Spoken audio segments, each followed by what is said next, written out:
Bonjour, je voudrais vous parler aujourd'hui d'une affaire que j'avais traitée d'ailleurs en vidéo il y a quelques semaines, qui est celle de la guerre déclarée par la magistrature, leurs organisations syndicales, mais l'ensemble du corps aussi. On a eu effectivement des prises de position communes, d'ailleurs, c'est assez intéressant, entre la première présidente de la Cour de cassation et le procureur général, pour venir dire à quel point ils étaient fâchés, contrariés de la nomination d'Éric Dupond-Moretti au poste de garde des Sceaux. Alors, il y a effectivement une actualité plus récente qui a été celle de la spectaculaire perquisition place Vendôme dans le bureau du ministre.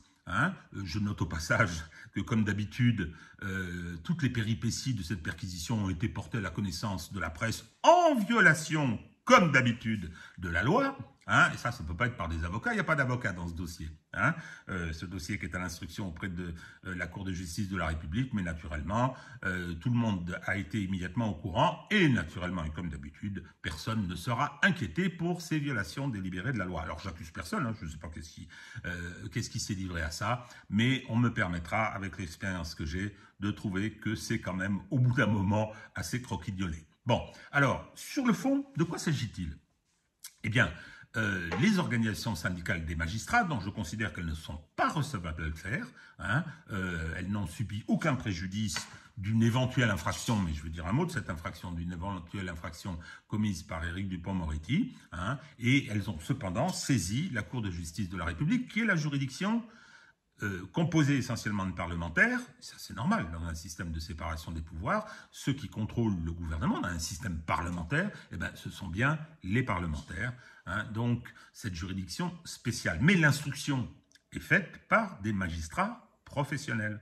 Et ceux-là, évidemment, sont aujourd'hui extrêmement mobilisés pour effectivement intervenir avec les pouvoirs qui sont les leurs, qui sont très importants, les pouvoirs coercitifs, d'intervenir contre le garde des Sceaux en exercice, ce qui constitue une situation de violation de la séparation des pouvoirs que personnellement je trouve assez hallucinante.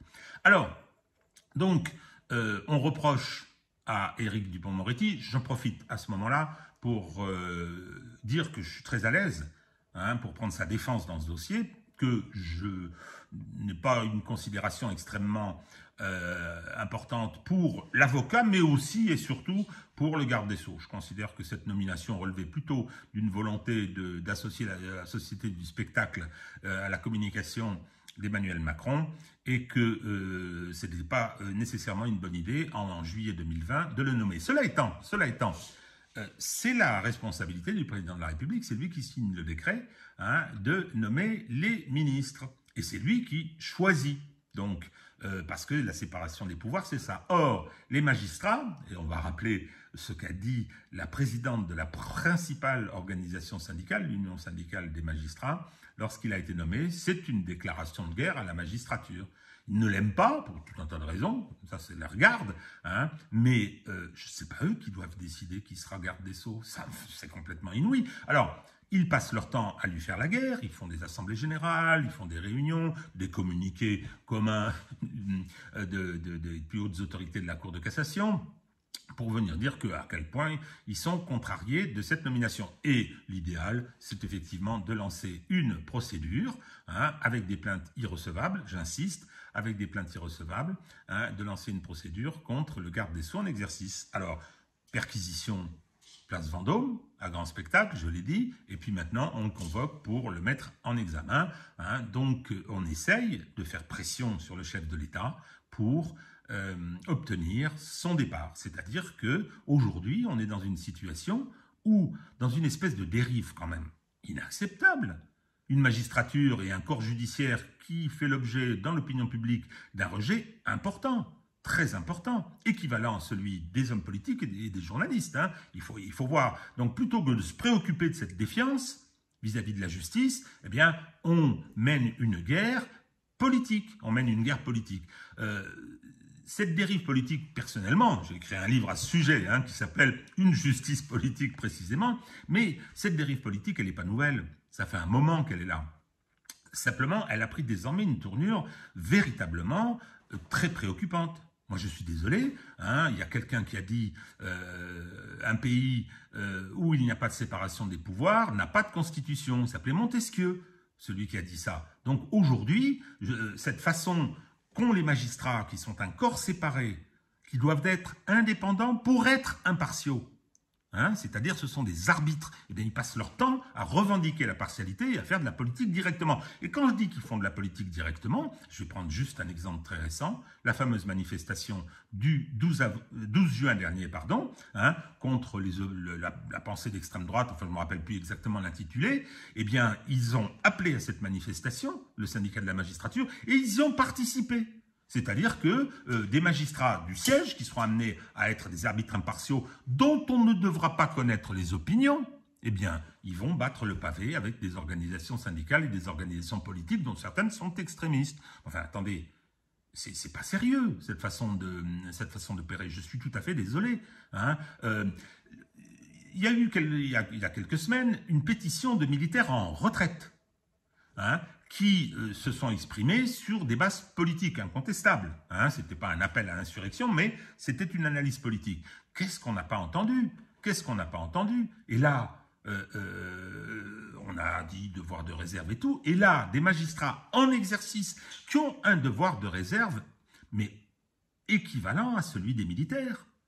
Il est renforcé, ce devoir de réserve. Je parle bien des magistrats du siège, hein, je ne parle pas des magistrats du parquet.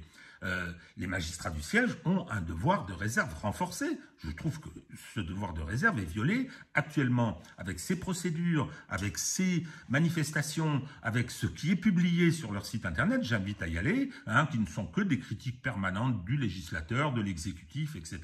On a un problème de séparation des pouvoirs. Est-ce qu'on imagine des militaires ou un syndicat de militaires ou une association de généraux, hein, qui dirait, bah, écoutez, la nomination de Florence Parly comme ministre de la Défense est une déclaration de guerre à l'armée. Enfin, attendez, je suis désolé, le devoir de réserve est un impératif essentiel, hein, parce qu'il est la contrepartie de la séparation des pouvoirs. Or, actuellement, on a un problème de politisation de la magistrature. Alors, c'est un autre aspect que je souhaiterais aborder, c'est que quand même Emmanuel Macron, il est mis en difficulté. Il est mis en difficulté, il devrait faire preuve d'autorité, dire « mais attendez, c'est moi qui décide ». Et sur le plan institutionnel, il aurait raison, c'est moi qui décide, hein, qui sera garde des Sceaux. Qu'est-ce que c'est que cette façon d'opérer?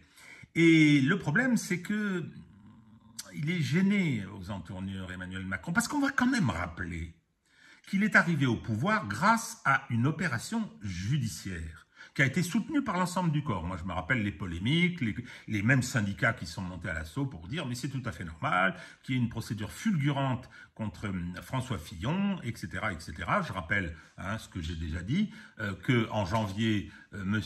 Macron est à 16%, François Fillon à 24%. Après les 47 jours de cette procédure fulgurante étalée dans tous les journaux, violation de l'enquête et de l'instruction à tous les étages, hein, eh bien, il y a eu une inversion des courbes et Emmanuel Macron s'est retrouvé au deuxième tour contre Marine Le Pen et a donc été élu. Donc moi je considère, c'est mon opinion, hein, et je suis libre de l'avoir, je considère que Emmanuel Macron a aussi été choisi par la magistrature pour devenir président de la République. Alors je constate aussi que celle-ci ne lui a pas manqué, hein, quand il s'agit de réprimer brutalement les mouvements sociaux et en particulier celui des Gilets jaunes, hein, et je constate aussi qu'un certain nombre d'amis de M. Macron n'ont pas eu tellement à se plaindre, hein, de l'acharnement de la justice à leur encontre. Alors, aujourd'hui, effectivement, on est à 9 mois ou un peu plus, 10 mois d'une échéance présidentielle importante. Moi, je crains fort que chez certains,